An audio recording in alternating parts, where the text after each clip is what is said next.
नमस्कार। लक्ष्मण धारा education platform में आप सभी का स्वागत है। प्यारे साथियों, मैं हूं आपका लक्ष्मण और आप देख रहे हैं लक्ष्मण धारा एजुकेशन प्लेटफॉर्म। प्यारे साथियों, लास्ट वीडियो के अंदर अपन ने आपके 8th क्लास विषय भूगोल के notes and one liner GK के अंदर पहले अध्याय की बातचीत की थी, जिसके अंदर अपन ने महत्वपूर्ण आपके नोट्स एंड कुछ वन लाइनर जीके के प्रश्नों की बातचीत की थी। उम्मीद है आपने अगर वो वीडियो देख लिया होगा। अगर नहीं देखा है तो आप प्लेलिस्ट में जाकर के एनसीईआरटी क्लास 8 भूगोल आप देखेंगे। उसके अंदर मैंने क्रमानुसार सारे वीडियोस डाल रखे हैं। आज अपन आपके दूसरे अध्याय की बातचीत करेंगे, तो चलिए सीधा शुरू कर लेते हैं। ओके, अपना जो दूसरा अध्याय है उसका नाम है भूमि, मृदा, जल, प्राकृतिक वनस्पति और वन्यजीव संसाधन। ठीक है, तो इससे संबंधित अपने कौन कौन से किस तरीके से महत्वपूर्ण प्रश्न रहने वाले हैं उन सभी की बातचीत करने वाले हैं, और कौन कौन से महत्वपूर्ण नोट्स रहने वाले हैं उन सभी की बातचीत करने वाले हैं। तो देखो, सबसे पहले अब आपकी पुस्तक के अंदर दो अफ्रीका के और एक तो अफ्रीका का और ऑस्ट्रेलिया के शहरों के नाम आए, तो वो भी अपन ले लेते हैं क्योंकि एग्जाम में प्रश्न कहीं से भी पूछा जा सकता है, कोई फिक्स नहीं है। तो देखो, तंजानिया का जिक्र हुआ है जो कि आपके अफ्रीका के अंदर स्थित है। उसके बाद में ऑस्ट्रेलिया के एक सोल्स बर्ग का जिक्र हुआ है जो आपके ऑस्ट्रेलिया के अंदर स्थित है। सबसे पहले आपकी जिस टॉपिक का जिक्र हुआ है वो जैविक खेती अर्थात ऑर्गेनिक फार्मिंग। ओके, अंग्रेजी सही पढ़ी होगी ना? ठीक है। कृषि वह विधि है जो संश्लेषित मतलब ये जैविक कृषि वह विधि है जिसके अंदर संश्लेषित उर्वरक तथा संश्लेषित कीटनाशक के अनुप्रयोग या न्यूनतम प्रयोग पर आधारित है, तथा जो भूमि की उर्वरक शक्ति को बनाए रखने के लिए फसल चक्र, हरी खाद और कंपोस्ट आदि का प्रयोग करते हैं, उसे जैविक कृषि कहा जाता है। इन्हीं अति आधुनिक जो खादें हैं उनका प्रयोग करके फसल उत्पादन जो किया जाता है उसको बोलते हैं जैविक कृषि। और इसके लिए अपन फसल चक्र है वो सही होना चाहिए, हरी खाद का उपयोग और कंपोस्ट, ये सारी चीजें इसके अंदर यूज होती है। उसके बाद है विश्व के 90% जनसंख्या भूमि क्षेत्र के 30% भाग पर, यानी ये विश्व का जो 90% जनसंख्या भूमि क्षेत्र है उसके अंदर 30% भाग पर ही रहती है। ठीक है ना, मतलब मुख्य जनसंख्या वो 30% भाग पर रहती है। बाकी से 70% भूभाग पर तो विरल जनसंख्या व निर्जन जनसंख्या। निर्जन का मतलब ऐसा क्षेत्र जहाँ पे लोगों के जो घर बने हुए हैं उनके बीच में दूरी अधिक है, ठीक है ना, उसको बोलते हैं विरल जनसंख्या क्षेत्र।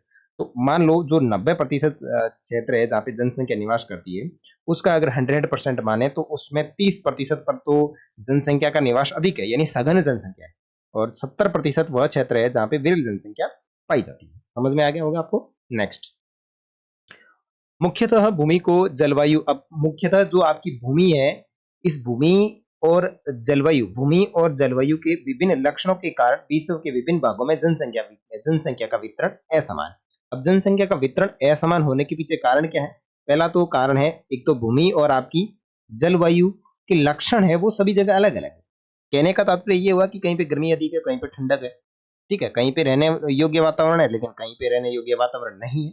तो ध्यान रखना, भूमि और जो जलवायु है वो आपके जनसंख्या के वितरण को प्रभावित करती है। ठीक है, उबड़ खाबड़ स्थलाकृति, पर्वतों की तीव्र ढाल, जलाक्रांत, संभावित निम्न क्षेत्र, मरुस्थल क्षेत्र एवं सघन वन क्षेत्र सामान्यतः विरल अथवा निर्जन जनसंख्या वाले हैं। तो ध्यान रखना, निर्जन यानी विरल तथा निर्जन जनसंख्या वाले क्षेत्र कौन से हैं?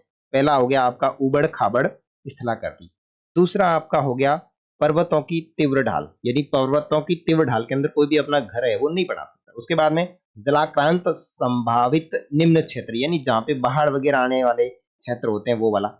और 4 नंबर पे बात करें तो आपका मरुस्थलीय क्षेत्र। और 5 नंबर पे बात करें तो जहाँ पे ज्यादा ही ज्यादा जंगल हो, तो भाई साहब जानवरों से डर लगता है, कोई सांप वाप आ जाए तो दिक्कत हो जाए ना। तो ये 5 क्षेत्र ऐसे हैं जहाँ पे विरल जनसंख्या पाई जाती है। ठीक है, उर्वरक मैदान यानी उर्वरक यानी मतलब उपजाऊ मैदानों और नदी घाटियों में कृषि के लिए उपयुक्त भूमि उपलब्ध है, इसलिए ये स्थान विश्व के सघन बसे क्षेत्र है। यानी सर्वाधिक जो जनसंख्या पाई जाती है वो पाई जाती है अपने मैदानी क्षेत्रों में, और इसलिए पाई जाती है क्योंकि यहाँ पे जो भूमि है वो उपजाऊ है, साथ ही साथ यहाँ की जो जलवायु है वो उनके अनुकूल है। ठीक है, आगे बात करें भूमि उपयोग। अब ये जो भूमि है इसका उपयोग क्या क्या है? भूमि का उपयोग विभिन्न कार्यों के लिए किया जाता है, जैसे कृषि, वानिकी, खनन, सड़क और उद्योगों की स्थापना के लिए साधारणतः ये उपयोग होता है, तो इसको बोलते हैं भूमि उपयोग। भूमि का उपयोग भौतिक कारकों द्वारा निर्धारित किया जाता है। अब ये कोई भी क्षेत्र की भूमि है, वो उसके भौतिक कारकों पर डिपेंड करती है। अगर उपजाऊ भूमि है, तो कृषि कार्य के लिए यूज़ होगी। अगर खनन क्षेत्र वाली भूमि है, तो खनन के लिए उपयोगी होगी। अगर कंकड़ पत्थर वाली भूमि है या बजरी वाली भूमि है, तो वो बजरी खनन क्षेत्र से संबंधित यूज़ की जाएगी। वो जैसी उसकी प्रकृति है या जैसा उसका भौतिक कार्य है, वो उसके ऊपर निर्भर करती है।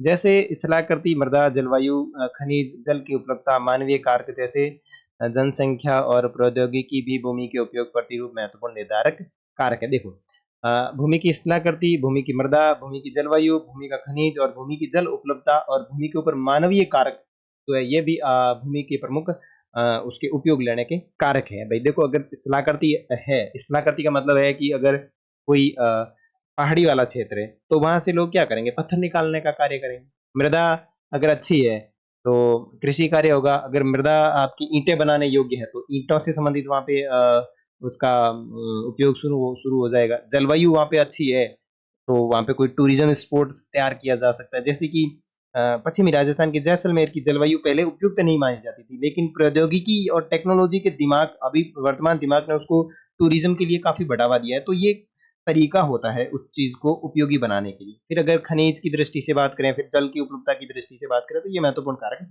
हो सकते हैं। आगे देखो, स्वामित्व के आधार पर भूमि को दो भागों में विभाजित किया जाता है।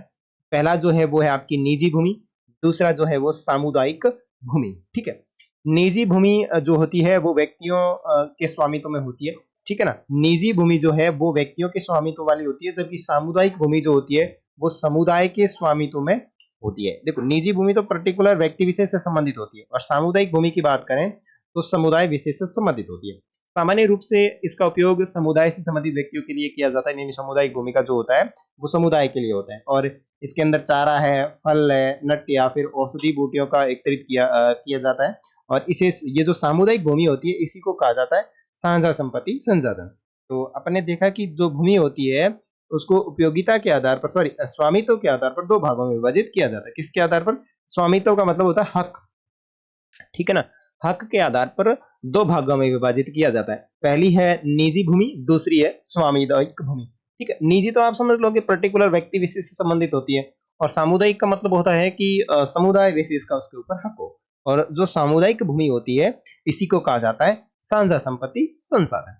वर्तमान में कृषि और निर्माण संबंधित गतिविधियों के प्रचार के कारण निम्नीकरण, देखो, निम्नीकरण, भूस्खलन, मृदा अपरदन और मरुस्थलीकरण पर्यावरण के लिए प्रमुख खतरा बने हुए हैं। आगे देखो, भूमि संसाधन का संरक्षण अपन किस तरीके से कर सकते हैं। तो देखो, बढ़ती जनसंख्या तथा इसकी बढ़ती मांगों के कारण वन भूमि और कृषि योग्य भूमि का बड़े पैमाने पर विनाश हुआ है।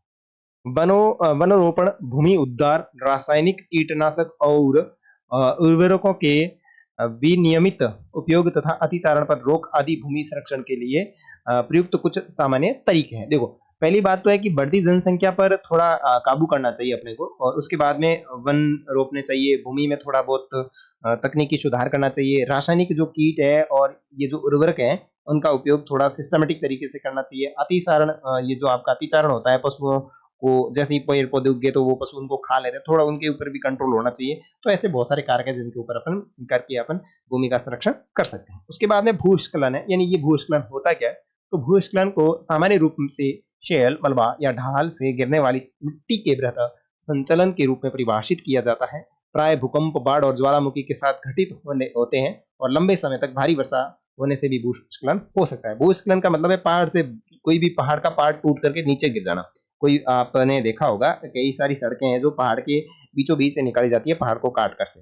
अब कई बार क्या होता है, बारिश या फिर क्या बोलते हैं, भूकंप की वजह से या फिर बाढ़ आ जाने की वजह से या फिर ज्वालामुखी घटना की वजह से क्या होता है कि पहाड़ के कुछ हिस्से हैं वो टूट करके सड़क के ऊपर गिर जाते हैं, और ऐसे गिरे हुए हिस्से को कहा जाता है भूस्खलन। ठीक है, और किन किन कारणों से होता है? तो भूकंप से होता है, बाढ़ से होता है, ज्वालामुखी के साथ घटित होता है, और साथ ही साथ अगर लंबे समय तक बारिश हुए तो भी ये घटित होता है। अगर आप उदयपुर की तरफ निकलते हैं, तो उस तरफ क्या होता है कि ये चीजें घटित हो जाती है। और भूस्खलन को रोकने के कुछ तरीके देखें, तो भूस्खलन प्रभावित क्षेत्र का मानचित्र बनाकर उसमें प्रभावित होने वाले स्थानों को इंगित करना, और इस प्रकार इन क्षेत्रों को आवास बनाने के लिए छोड़ दिया जाना चाहिए, मतलब वहां पे कोई आवास नहीं होना चाहिए। भूमि को खिसकने और बचाने के लिए प्रतिकारी दीवार बना देनी चाहिए। अगर कोई भूमि है वो खिसक रही है तो उसके आगे दीवार बना देनी चाहिए। भूस्खलन को रोकने का सबसे प्रभावी तरीका वनस्पति आवरण में वृद्धि करनी चाहिए, बिल्कुल सही बात है। और सतही अफवाह तथा झरना प्रभावों के साथ-साथ भूस्खलन की गतिशीलता को नियंत्रित करने के लिए पृष्ठीय अफवाह नियंत्रण उपाय क्रियान्वित किए जाने चाहिए। आगे मृदा नेक्स्ट में देखेंगे, क्योंकि अभी मेरे को क्लास एंड करनी पड़ेगी क्योंकि बहुत खतरनाक बारिश आ रही है।